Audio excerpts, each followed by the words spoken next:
I just came down during the real estate boom. I had told friends I'd be gone 2 years. Never gonna, move away permanently from Cincinnati. And even when things weren't great, it was like, I'm not in the snow, I'm not in 20-degree weather.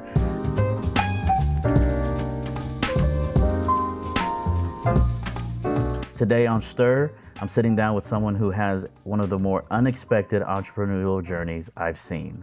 Ramin Mesghali is the owner of Jack Dean Flooring here in Sarasota, Florida. In 2017, he came to Sarasota simply looking for a change.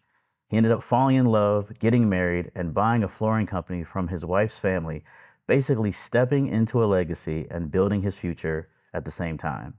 What's wild is that before flooring, Ramin wasn't in construction or trades or anything like that. He was an IT expert running servers for hospital electronic medical records. And today, he's an expert in flooring, warehouse management, and outside of work, he's pouring himself into the nonprofit world. How's that sound? It sounds a lot cooler when you say it like that, and it sounds like it's been quite a journey. It definitely has been quite the journey. I always like to start these interviews off with like hard-hitting questions. So if it's all right with you, I'm gonna do that.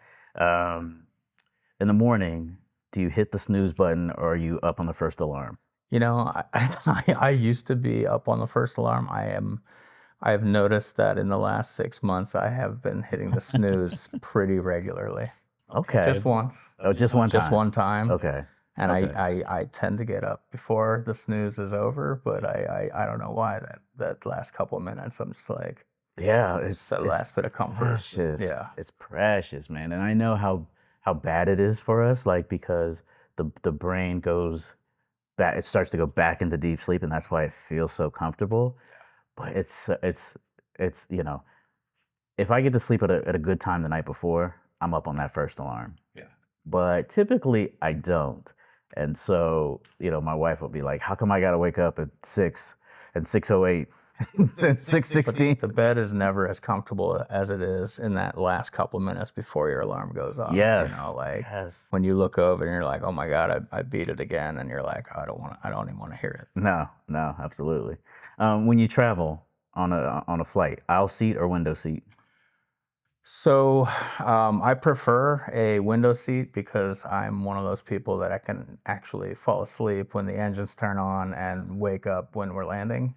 But lately with my wife, when we don't have that option, and you're like stuck either these two seats or these two seats, like we do a lot of Southwest where you don't get to choose them. You get to choose. And it's like I end up doing like aisle and window, or aisle and middle. Yeah, when I fly with my wife, I'll give her the window, and I'll be in the middle. Yeah. But when I flew alone myself 4 times last week, and window seat every time, and I kind of put my hoodie on. Yeah, if I'm alone, I don't want to get up for anyone, and I'm not going to get up for her. Yeah, I know that's right.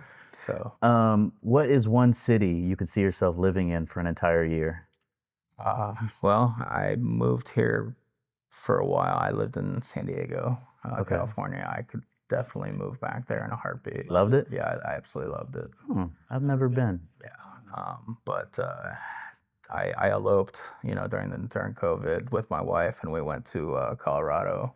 And I'd spent many years going there to ski and things like that. But she fell in love with it the first time that we landed, and Colorado. And I think we could both see ourselves going there. It's chilly, man. Mm-hmm. It's chilly up there. I was in Cincinnati last week, and just having lived here for so long, I'm like, oh. Yes, but when we're in Ohio and it's chilly, we have ice and snow and sleet, but there's not a mountain for us to look at. That's true. Or to ski down. Yeah, or to ski down. There's little hills, but it's not the same. It's not the same, no. In fact, I remember living there, I would have to drive a ways to get to, I don't remember the name of the resort, but there was in Kentucky maybe, or Sugar Creek or something. There was a few, well, yeah, you were going the other way. You had to drive a little bit. You had to drive a little bit to get there. All right, last one. After a long day, what's your go-to comfort food? Oof. My wife is a fantastic cook. I am the type of person that could burn water, so Yeah. She makes the most incredible comfort food dishes for when we're both just needing something chill, and it's chicken yellow rice, or she's got this new one that's like a rice dish that's like a French onion soup rice dish, and it's so hearty and so happy and so Yeah. comforty that it's It's so like happy. That's it is, well yeah, said. Yeah. yeah. Same. My wife's phenomenal. She's a great cook, and I cook a couple things, but not. It's funny. When we got married, there were like 4 or 5 dishes that I could cook. I'm okay at. Yeah. And dozens for her, dozens and dozens. But even those 4 or 5 that I was really good at, now she does better Oh yeah. than I ever could. So it's like, all right, I guess you're just cooking everything now. Comfort food, man. I'd probably have to go pumpkin pie. Oh my God. I love it so much we can't keep it in the house. I usually only get it the once a year, but it's I remember my wife saying a few weeks ago, she's like, if I don't get pumpkin pie this year, because I don't think I got it last year, I'm just gonna be so upset. Yeah, So gotta have it. made sure that she got her Yeah. slice at least. They saved me a slice. I was out Thanksgiving Day, and I got back Friday, and they had saved me a slice of pumpkin pie. Yeah. Once a year, because if it's there all the time, I'm gonna eat it all the time. That would be a problem. Yeah. Yeah.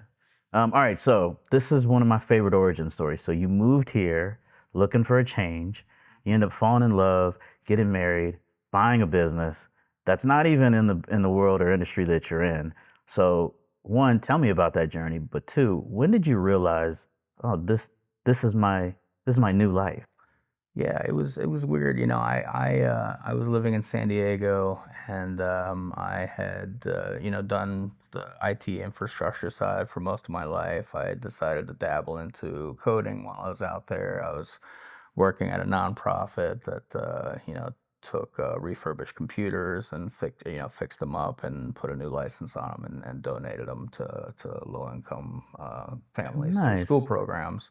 It was rewarding, but it was like I needed more. I needed something different. I was looking for more purpose, Yeah. something. And I had been coming to Florida for my whole life. My parents bought a place in Siesta Key area when I was a baby, so it was just like it was the great like spring break, Christmas time, bet. I bet. holiday vacation where you didn't care what day it was, what time it was, or your friends. You just walked the beach. Didn't matter. So I came down here to visit. My sister had already, found her part of paradise here in Florida, and she's a doctor in Venice. Okay. So between knowing that there was a condo to see in Siesta Key, my sister was in Venice. I gave it a shot. Come down here, take a look around, Yeah. and I just never left. Yeah. Yeah, It's just stuck. it was supposed to be a 3-month trip, and literally my parents were just piecemealing me my suitcases and stuff, Yeah. and half my stuff is still in their new house in California. Oh wow, So, really? Yeah. Similarly, I came down. I actually came down during the real estate boom, like '05. It was going crazy, and I had told friends I'd be gone 2 years. I'll be back. Never gonna move away permanently from Cincinnati. I'm a 513 kid, and a couple years down here. Even when things weren't great, it was like I'm not in the snow. I'm not in 20-degree weather. And Ohio, I love Ohio, but it has that overcast look all the time. the winters are different. I mean, Yeah. for sure, after that first beautiful snow, that Yeah. next day after it's been driven through, you get 3 months of Ugh, gray skies, gross. and that's a lot of people get depression around that time. Yeah. Seasonal depression. Yeah, they do. Yeah. So going from IT to then running a business in the flooring industry, really this question is going to have two answers. What's the steepest learning curve that you had to learn? And I'm asking two ways. One, industry wise, and two, you're a business owner now. What was the steepest learning curve for you? Well, I mean, for one thing, when I was working in IT, I was working at a massive hospital chain in Ohio, and they had like our IT team was comprised of 500 plus people. Right. So I mean, we had a separate team that did every little thing. So, I took as much as I could from my computer science skills, and I have an MBA, so I used some of that and tried to take a business that was pen and paper, Yeah.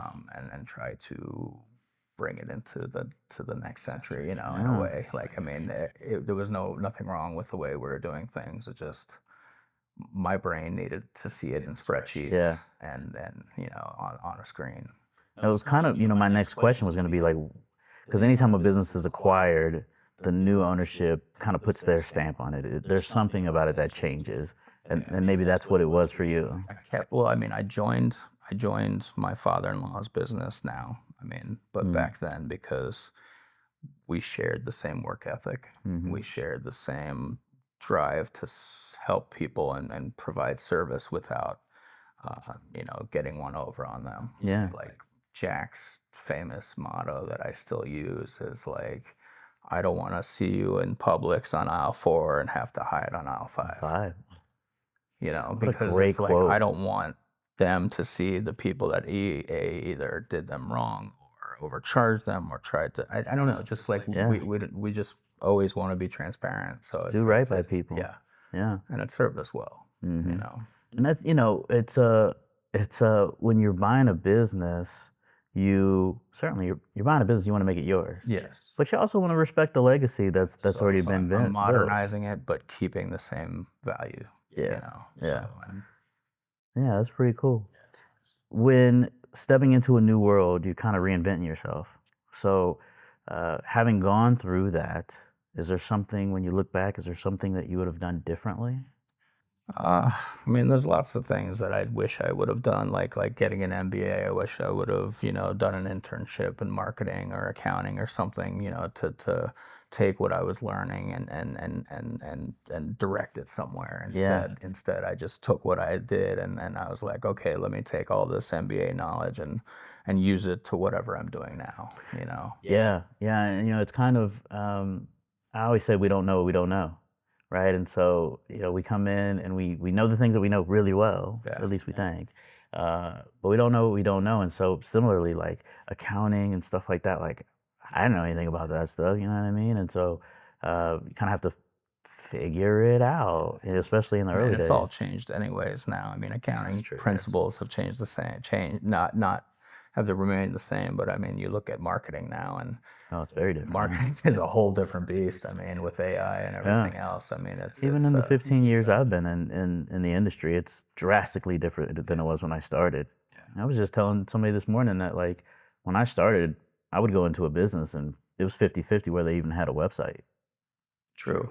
Even just a website, True. period. And now, yeah, some of the things that businesses can do and agencies like mine can do for businesses, I would have never dreamed of that stuff 15 years ago. I mean, honestly, I agree. There's so much more available to us but there's so much out there too that it can be overwhelming. Yeah, it can be overwhelming, especially for anybody that's running an existing business, right? Like for us, like we kind of do it every day, right? So when things are changing fast, we're used to it because we're doing this every day. But I couldn't imagine doing this and running a business that's in a different industry altogether. It was a different change. It was a lot of learning.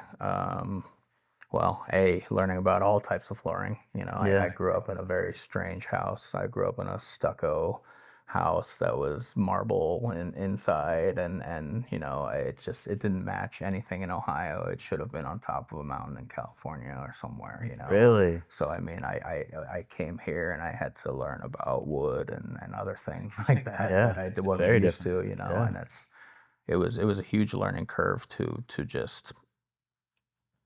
None of these things have computer chips in them. No, none of my man. samples are talking to me or giving me any output. I just had to relearn an entire industry. Thank you so much for the time today. I really appreciate it. Thank you very much. It was wonderful. I appreciate it.